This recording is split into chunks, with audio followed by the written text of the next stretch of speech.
대통령 선거 이제 선거전이 시작이 되는 것 같습니다.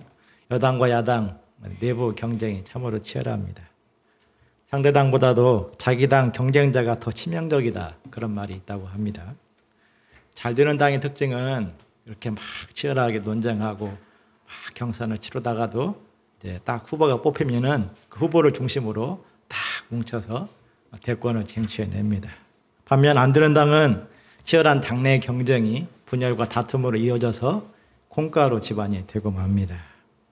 오늘 말씀에서 예수님은 제자들의 하나됨을 위해서 기도하셨습니다. 많은 기도 제목이 있지만 특히 하나됨을 위해서 기도하십니다.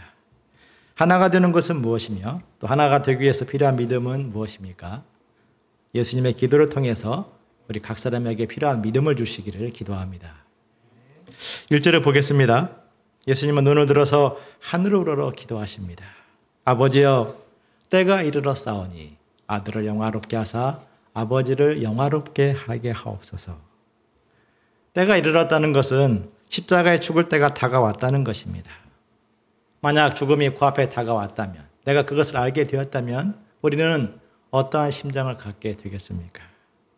지나온 시간을 생각하며 안타까운 마음 혹은 죽음의 공포에 대해서 두려워 떨 수 있습니다. 혹은 힘든 세상 드디어 떠나게 되었구나, 안식과 자유를 소망할 수도 있습니다. 그런데 예수님의 죽음은 사랑하는 사람들에게 둘러싸여 평안 가운데 맞이하는 그런 죽음이 아닙니다. 무지막지한 군인들이 돌아가며 채찍질을 하고 벌레 보듯이 조롱하고 비웃습니다. 예수님은 십자가 형틀 위에 뉘어지고 대못으로 손과 발이 꿰뚫려지며 서서히 질식하며 죽어가게 됩니다. 예수님은 그런 죽음을 충분히 예상했습니다. 그럼에도 불구하고 예수님은 영화를 위해서 기도하십니다. 영화란 십자가 죽음으로 끝나지 아니하고 부활 승천하에서 하나님 보좌 우편에 앉는 것을 말씀합니다. 사람들은 예수님이니까 당연히 십자가 견딜 수 있고 예수님이니까 당연히 하나님 보좌 우편 영화 이럴 것이야, 이렇게 생각을 많이 합니다. 그런데 정작 예수님 당신은 간절함을 갖고 기도하십니다. 그 모든 과정에 하나님의 도우심이 없다면 불가능하다는 것을 알고 계셨기 때문입니다. 하나님의 은혜가 아니면 십자가 죽음의 과정을 견딜 수 없을 것이며 세상과 마귀의 공격에 무너질 수밖에 없다는 절박감을 담고 있습니다. 하나님의 특별한 손길이 없다면 죽음으로 끝나버리고 다시 부활할 수 없음을 아셨습니다. 마치 총알이 막 핏발치는 전쟁터에서 저 영화의 고지까지 도달을 해야 되는데 그 과정 하나님의 도우심이 없다면 이룰 수 없음을 아는 것처럼 말입니다. 예수님은 영화에 이르기까지 매 순간 겸손히 기도함으로써 하나님의 은혜를 구했습니다. 아들이 영화에 이름으로써 하나님의 사랑과 공의가 드러나고 창세전부터 준비되어 온 구속 역사가 완성되었음이 입증될 것입니다. 선으로서 악을 이기신 하나님, 부활과 생명으로 죄와 죽음 문제를 해결하신 영생의 하나님이 드러나게 될 것입니다. 부자이든지 가난한 자이든지 미쁘신 하나님, 영광의 하나님을 노래하게 될 것이며 성자 예수님은 성부와 함께 영원토록 찬양과 경배를 받게 될 것입니다. 아들에게 속한 모든 사람에게 영생을 얻게 하려고 아들에게 만민을 다스리는 권세를 주어졌음을 그 모든 것들이 드러나게 될 것입니다. 영생은 유일하신 참 하나님과 그의 아들 예수님을 믿는 것임을 모든 사람이 알게 될 것입니다. 당시 세상은 나무에 달려 죽은 예수님을 저주받은 자로 알았습니다. 그러나 예수님의 죽음은 실패가 아니었고 하나님이 하라고 하신 일을 이루는 승리의 시작이었습니다. 그러한 확신으로 예수님은 하나님을 향하여서 간구하십니다. 5절을 같이 읽어보시겠습니다. 시작. 아버지여, 창세전에 내가 아버지와 함께 가졌던 영화로서 지금도 아버지와 함께 나를 영화롭게 하게 하소서. 무서운 고난이 막 닥쳐오면 이 땅에서 찾는 고난의 의미만으로는 그때를 견디기가 어렵습니다. 내가 지금 수고하고 희생하는 것 여러 사람들에게 유익이 되고 나의 성장에도 도움이 될 거야, 그런 의미만으로 고난을 견디기 어렵습니다. 작은 고난은 그렇게 견딜 수 있지만 정말 견딜 수 없는 고난들은 그런 의미만으로 견디기 쉽지 않습니다. 하나님이 주시는 영화가 있음을 바라봐야 됩니다. 우리가 이 땅에서 하나님 자녀답게 살고자 할수록 고난을 만나게 됩니다. 진짜 하나님 자녀로 살고자 할수록 진짜 큰 고난을 만날 수 있습니다. 목자답게 살고자 할수록 양들로 인한 상처와 아픔을 겪게 될 수 있습니다. 자녀답게 살지 않고 목자답게 살지 않으면 문제되지 않을 것들인데 자녀답게 살고자 신앙 양심을 세우고 목자답게 살고자 심정을 다시 앞세우면 고난이 찾아오게 됩니다. 그때 결코 잊지 말아야 될 것은 하나님 아버지와 함께 누릴 영화가 기다리고 있다는 것입니다. 이 땅에서 많은 성공을 거두고 많은 열매를 맺는 것도 빛나는 일이지만 믿는 자들의 참된 소망은 하나님과 함께 누리는 영화입니다. 로마서 8장 17절 18절은 말씀했습니다. 자녀이면 또한 상속자 곧 하나님의 상속자요 그리스도와 함께한 상속자니 우리가 그와 함께 영광을 받기 위하여 고난도 함께 받아야 될 것이니라. 생각하건대 현재의 고난은 장차 우리에게 나타날 영광과 비교할 수 없도다. 우리 믿는 자들은 영화를 약속받은 자들이며 승리자임을 잊지 말아야 됩니다. 그 믿음으로 기도해야 됩니다. 주님, 세상은 저를 아무것도 아니라고 말하지만 나는 하나님과 함께 영화를 누릴 자임을 믿습니다. 악한 세상에서 실족하지 아니하고 하나님이 예비하신 영화에 이르기까지 저를 도와주시고 그를 믿음으로써 견디고 오늘의 십자가를 담대히 지을 수 있도록 인내와 용기를 부어 주시옵소서. 주님, 저를 아버지의 영화에 이르게 하실 것을 믿습니다.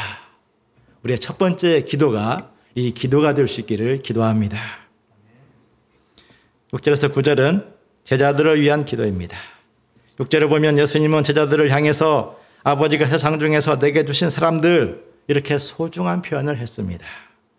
예수님이 제자들을 그리 소중하게 여기신 것은 그들이 천살표 무결점 인간들이었기 때문이 아닙니다. 제자들 중에서 배신자도 나오고 또 도망자도 나오고 부인자도 나옵니다. 비겁한 모습들입니다. 그들의 모습만 생각하면 아버지의 것, 아버지의 말씀을 지키는 자들이 아니라 무늬만 제자들인 사람들처럼 보입니다. 그런데 예수님은 제자들을 하나님이 보내신 사람들, 아버지의 것이라 말씀하십니다. 제자들을 부르신 하나님, 제자들을 지금까지 인도하신 하나님을 믿었기 때문입니다. 성부 하나님의 손길이 없었다면 제자들이 예수님을 영접할 수 없었을 것입니다. 성부 하나님의 역사를 말미암아서 예수님의 말씀을 영생의 말씀으로 확신하며 여기까지 따라온 것입니다. 그러므로 예수님은 제자들의 지금 모습과 상관없이 그들을 하늘의 선물로 영접하였고 제자들을 그러한 믿음으로 돕고 기도하십니다. 9절에 보십시오. 예수님은 자신에게 닥칠 고난보다도 세상에 남아있는 제자들을 걱정하십니다. 세상 무엇보다 제자들을 지킴으로써 하나님 아버지의 영광을 드러내는 것을 가장 앞세우십니다. 그러한 소원으로 예수님은 세 가지 기도 제목을 제시하십니다. 하나됨, 기쁨, 그리고 거룩입니다. 첫째 하나됨입니다. 11절을 같이 읽어보시겠습니다. 시작. 나는 세상에 더 있지 아니하오나 저희는 세상에 있사옵고 나는 아버지께로 가옵나니 사신 아버지여 내게 주신 아버지의 이름으로 저희를 보존하사 우리와 같이 저희도 하나가 되게 하옵소서. 세상에서도 하나됨을 추구합니다. 술을 쫙 마시면서 이제 마음의 회포를 풀어놓을 때, 회식할 때 하나가 또 되기도 합니다. 동호회 같은 취미, 같은 관심사로 움직이면서 하나가 되기를 소원합니다. 혹은 군대처럼 유니폼을 딱 입고 회사처럼 일사불란하게 움직이면서 같은 목적을 위해서 하나가 되기도 합니다. 예수님의 하나됨은 성부와 성자의 하나됨이 기준입니다. 성부와 성자의 관계가 어떠합니까? 영원전부터 함께했습니다. 영원전부터 그 사랑과 신뢰가 끊어지지 않았고 영원까지 그 사랑과 신뢰가 이어집니다.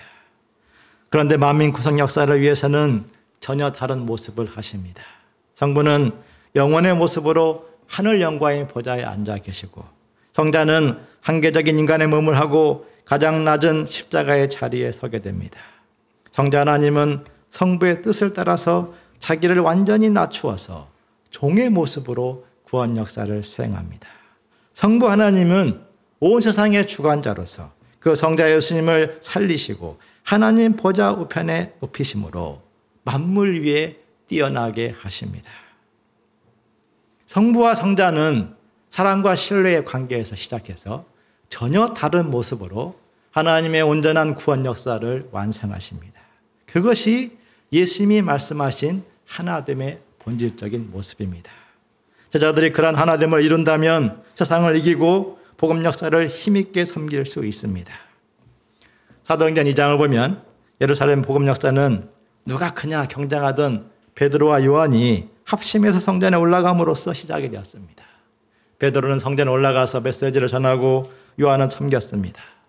이방인 선교 역사는 바울과 바나바의 하나됨으로 시작이 되었습니다. 바나바는 원래 바울을 픽업해서 선교 역사의 동역자로 데려온 사람입니다. 그런데 이 바울의 은사를 보고 바울을 메신저로 세우고 자신은 섬기는 삶을 살게 됩니다.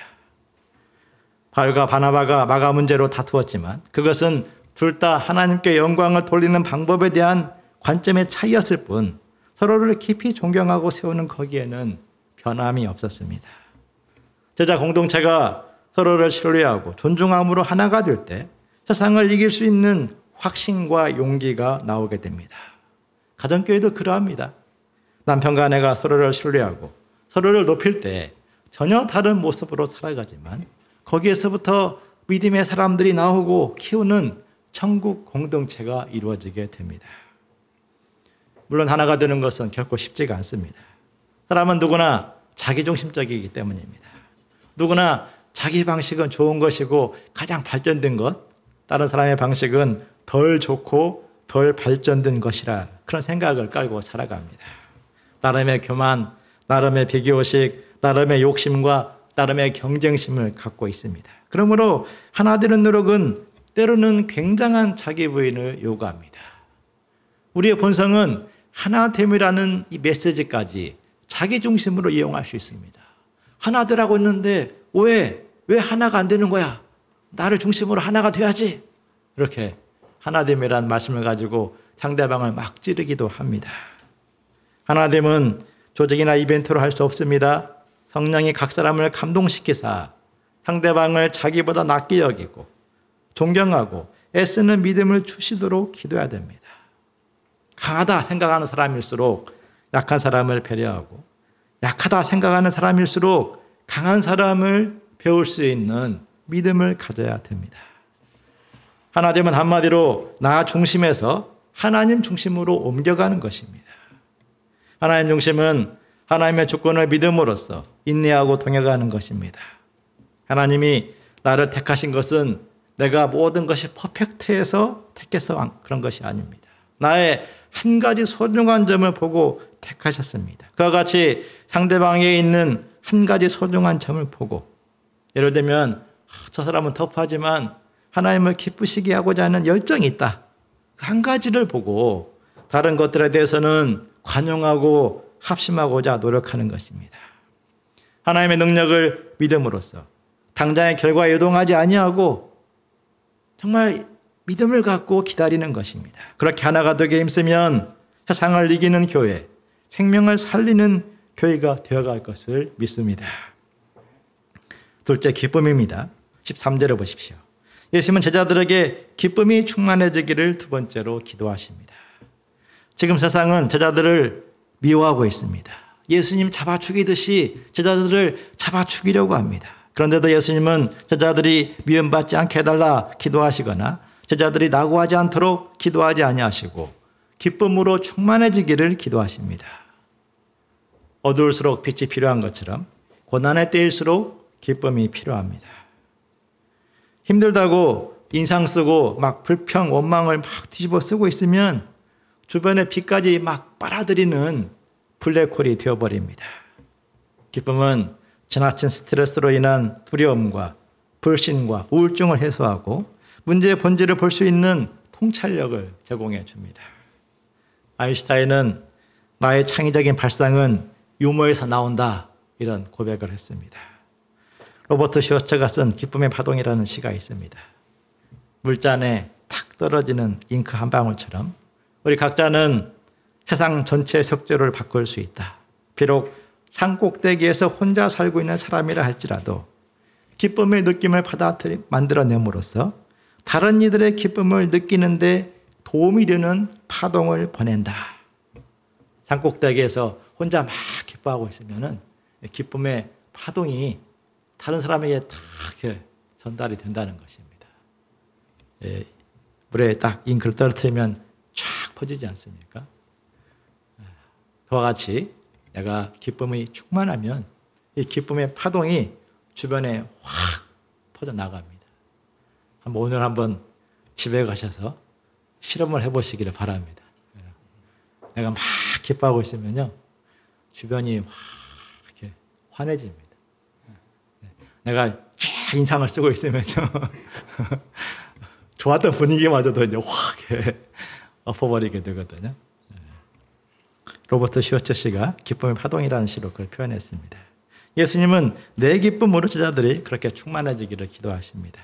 이는 맛집을 통해서 느끼는 기쁨, 연애를 통한 기쁨과는 다른 기쁨일 것입니다. 고난 중에서 발견하는 하나님의 손길을 보는 기쁨, 자기 사람들을 끝까지 사랑할 때 오는 기쁨, 지금은 흔들리고 무너지는 것 같지만 최후의 승리를 얻게 될 것을 확신할 때 오는 그런 기쁨일 것입니다. 성령의 열매를 맺는 기쁨, 생명을 구원하는 기쁨일 수도 있습니다. 하나님 아버지를 깊이 묵상함으로써 영화를 소망하며 누리는 기쁨일 수도 있습니다.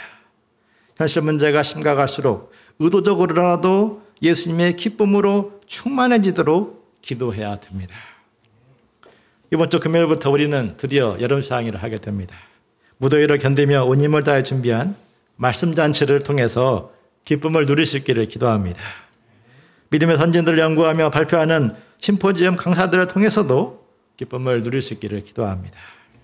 찬양, 연주를 통해 기쁨을 누릴 수 있고 또 소중한 시간과 열정을 쏟아부어서 수양회를 섬기는 그 종들의 헌신을 통해 기쁨을 누릴 수 있습니다. 온 세상이 코로나로 인해서 막 오그라들고 있는데 우리 믿음의 동역자들의 헌신, 수고를 보면 저는 그 자체만으로도 정말 기쁨과 감사가 됩니다. 불평거리를 보고 있으면 찾으면 끝이 없는 것처럼 우리가 기뻐해야 될 이유를 찾으면 끝이 없습니다. 그죠? 내 옆에 동역자, 얼마나 내가 기뻐해야 될 존재입니까? 수양회를 통해서 예수님의 기쁨이 나의 충만해짐으로써 기쁨의 파동을 보내는 자들이 되기를 기도합니다. 셋째, 진리로 거룩해지기를 기도하십니다. 세상은 근본적으로 하나님 말씀을 따라 사는 자들을 미워합니다. 누구나에게 미움받을 용기를 갖는 것은 결코 쉽지 않습니다. 친구들에게 왕따를 당하거나 조직으로부터 버림을 당해본 사람이라면 그 고통의 끔찍함을 알 것입니다. 예수님은 누구보다도 그 고통을 잘 알고 계시지만 저자들을 세상에서 분리된 세계로 데려가 주시도록 기도하지 않습니다. 오히려 세상에 있으면서 악에 빠지지 않게 해달라고 기도하십니다. 예수님이 세상에 속하지 아니한 것처럼 저자들도 세상에 속하지 않는 자들이 되도록 기도하십니다. 17절을 같이 읽겠습니다. 시작. 그들을 진리로 거룩하게 하옵소서. 아버지의 말씀은 진리입니다. 악한 세상에 발을 붙이고 있는데 어떻게 세상의 악에 빠지지 않을 수 있습니까? 중세 수도사들은 그런 고민을 안고 3m 높이의 담을 쌓고 수도원을 짓고 그 안에 들어가서 살았습니다. 그러면 속세를 떠나서 거룩한 인생을 살게 될 것이라 기대했기 때문입니다. 하지만 높은 담벼락은 죄로부터 수도사들을 지켜줄 수가 없었습니다. 왜냐하면 죄는 이미 각 사람 마음속에 들어와 있기 때문입니다. 세상 기준대로만 따라가면 오히려 세상은 우리를 혼란스럽게 합니다. 세상에 죄로부터 안전한 곳은 없습니다. 세상은 다원주의 사회로서 절대적인 선의 기준이 없습니다. 미국 연방 대법원은 동성 결혼을 합법화했는데 당시 오바마 대통령은 Love is Love라는 취지 발언을 했습니다. 동성끼리의 사랑이든 이성끼리의 사랑이든 사랑은 사랑이다라는 것입니다. 우리나라에서도 차별금지법이라는 명분 속에 동성끼리의 연애와 결혼을 합법시키려는 움직임이 있습니다. 이는 인권이라는 어떤 좋은 테두리 속에 세상의 어떤 모습을 찾게 만들려는 의도인데 사실은 그 인간의 의도 속에도 인간의 어떤 불순물들, 인간의 정욕이나 인간의 자기중심성이 끼어 들어와서 본래 의도를 확 망치려는 이런 악한 모습이 있는 것입니다. 세상은 끊임없이 도덕과 기준을 제시하지만 결국 인간의 죄로 인해서 그 도덕과 윤리는 무너지고 맙니다. 칼빈은 말했습니다. 하나님 명령보다 육체의 정욕이 더 강하게 우리를 유혹해오는 상황 속에서 하나님 말씀 이외의 것에 정신을 팔게 되면 그 결과는 실패할 수밖에 없다 사실을 배워야 된다고 말씀했습니다. 중세 수도원의 담이 세상의 악을 막아줄 수 없는 것처럼 인간이 내세우는 수많은 가치는 또 다른 인간의 악한 본성에 오염되어서 그 본래 의도를 잃어버릴 수 있습니다. 오직 악한 세상에서 거룩하게 할 수 있는 비결은 진리의 말씀입니다. 시편 119편 9절은 말씀하십니다. 청년이 무엇으로 그의 행실을 깨끗하게 하리이까? 주의 말씀만 지킬 따름이니이다. 하나님의 말씀을 듣는다는 것은 오래전의 신화나 남의 이야기로 듣지 않는 것입니다. 혹은 시대적인 상황이나 분위기에 맞추어서 타협하여 부분적으로 듣는 것도 아닙니다. 지금 내가 서 있는 이 자리에 주신 말씀으로 받아들이고 적용하기에 힘쓰는 것이고 절대적인 가치를 두고 순종하는 것입니다. 그리할 때 경건의 능력과 비밀을 얻게 됩니다. 하나님이 예수님을 보내신 것처럼 예수님은 제자들을 보내셔서 몇몇 사람들을 구원하고 진리 위에 세우고자 하십니다. 생명을 살리는 능력은 친화성이나 포용성에 있는 것이 아니라 거룩함에 있습니다. 우리는 하나님의 말씀으로 스스로를 거룩한 사람, 진리의 사람으로 세우기에 힘써야 됩니다. 우리가 누군가를 진정으로 도와준다는 것은 그 사람이 진리의 말씀 위에 서서 흔들리지 않는 인생을 살도록 도와주는 것입니다. 한 말씀이라도 내게 적용이 되는 말씀, 내 안에 기억된 말씀으로 삼기에 힘써야 됩니다. 그러면 그 말씀이 나를 보호해 주시고 또 그 사람을 보호해 주시고 진리의 사람이 되게 하십니다. 시냇가에 심은 나무는 시절을 쫓아 과실을 맺는다고 했습니다. 그와 같이 말씀이 있는 사람은 고난을 만나든지 축복을 만나든지 그 말씀으로 말미암아서 때를 따라 열매를 맺고 세상을 이기는 사람으로 살게 됩니다. 우리에게 믿음을 주시기를 기도합니다. 20절부터는 제자들을 위해서 세워질 미래 세대의 교회를 위한 기도입니다. 지금 12제자들은 당장의 생존 자체를 걱정해야 될 위기를 만났습니다. 그런데도 예수님은 제자들을 통해 일어나게 될 미래의 제자들을 놓고 기도하십니다. 이 예수님 믿음은 참으로 놀랍습니다. 지금 제자들은 예수님 버리고 도망가고 싶은데 그동안 받은 은혜 때문에 차마 떠나지 못하고 갈등하고 있는 그런 수준입니다. 그런데 예수님은 그런 제자들을 통해서 이루어질 장래일을 놓고 기도하십니다. 제자들이 전도하여 제자들이 생기고 제자들이 전도하여 제자들이 생겨날 것을 믿고 기도하신 것입니다. 그렇게 전도의 물결이 끊임없이 이어져서 예루살렘에서 유대로, 유대에서 사마리아로, 로마로 그리고 온 땅까지 퍼져나갈 것을 믿고 예수님은 기도하신 것입니다. 참으로 놀랍습니다. 나라와 민족과 체질과 피부색을 뛰어넘어 예수님 안에서 한 백성, 한 가족이 될 것을 믿고 기도하십니다. 예수님 기도대로 정말 오늘날 그 기도가 온전히 이루어졌습니다. 예루살렘에서 제일 동쪽의 끝, 그죠? 육지로 와서 쭉 끝, 우리 한반도, 이 땅, 이 땅에 세워진 우리 교회 공동체가 예수님 기도의 한 열매입니다. 응답입니다. 모든 교회가 예수님 안에서 하나가 되는 것, 그것이 예수님이 장래일을 보고 하신 기도였습니다. 예수님은 현재의 고난에 짓눌리지 아니하시고 수백 수천 년의 역사를 내다보며 기도하십니다. 그리고 그 열매가 이루어졌음을, 기도가 이루어졌음을 우리는 오늘 보고 있습니다. 우리도 예수님처럼 미래를 놓고 기도해야 됩니다. 지금은 다 망하고 아무 능력이 없는 것처럼 보인다고 낙심하며 소망을 끊어버릴 것이 아니라 지금 이루실 하나님의 미래를 보며 기도해야 됩니다. 24절을 보십시오. 예수님은 모든 믿는 자들이 아버지의 영광에 참여할 수 있도록 기도하십니다. 예수님이 보신 영광을 믿는 자들이 볼 수 있도록 기도하십니다. 12제자들뿐만 아니라 세상 각곳에 교회가 세워지고 그 모든 신자들이 예수님의 영광을 보고 그 영광에 참여하기를 간절히 기도하십니다. 이는 구약시대에는 감히 꿈꿀 수 없는 기도 제목이었습니다. 그러나 예수님은 미래의 신자들은 누구든지 하나님의 사랑을 알고 하나님의 공의를 믿고 하나님의 주권을 바라볼 것을 보고 기도하십니다. 예수님의 기도대로 우리는 예수님을 알게 되었고 하늘 아버지의 보내신 자로 알고 믿게 되었습니다. 그러므로 우리 또한 기도해야 됩니다. 지금 보이는 현실에 짓눌려 있으면은 아무것도 꿈꿀 수가 없습니다. 하나님은 지금은 소망 없어 보이는 사람들을 통해서도 장래 놀라운 일들을 능히 이루시는 분이십니다. 우리와 우리의 자녀와 우리의 양들을 통해서 그 일을 이루실 것입니다. 그러므로 하나님과 함께 영화를 누릴 것을 소망하며 기도해야 되겠습니다. 또한 하나됨을 위해서, 기쁨이 충만함을 위해서, 거룩함을 위해서 기도해야 됩니다.